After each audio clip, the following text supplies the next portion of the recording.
Idol, good morning sa inyong lahat. Mabuti ang kalagayan ninyo sa araw na ito ng Ibis. Salamat sa mga followers dyan na ninyo mga lain-lain mga sulok ng mundo. Salamat tayo, idol.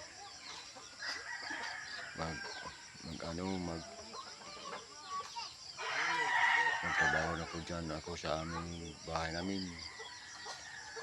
kasi wala kaming bahay. Gitak-gitak yung bahay namin, no?